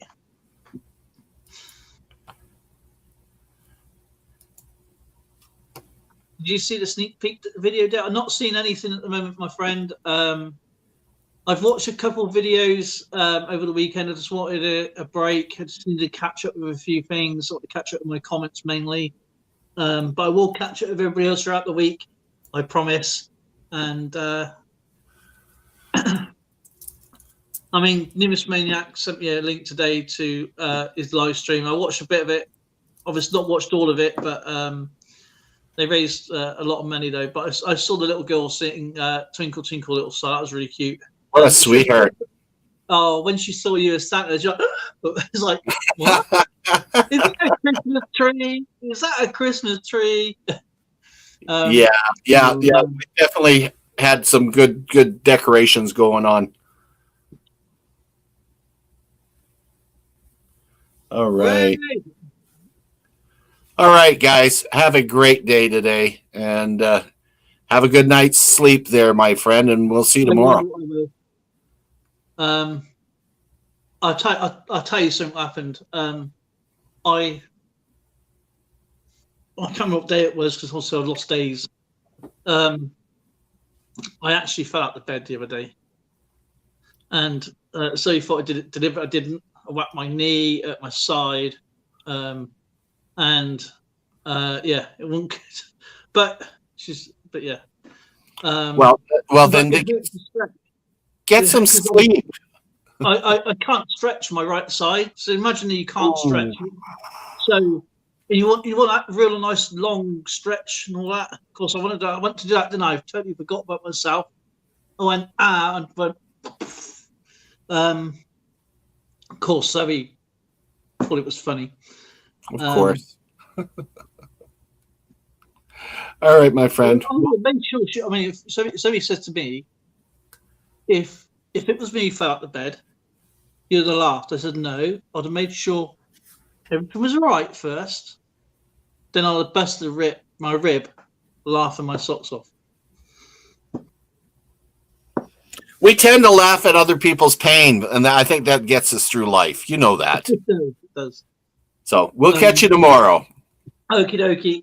You take care, everybody. Have a great day, and I'll see you tomorrow, 9 p.m. GMT, 2 p.m. Mountain Standard Time. Yep. Or ahead. Silver Tanner has already seen it because he's already ahead of us. And, I know. He's our time traveler. Talk to you later, guys. You take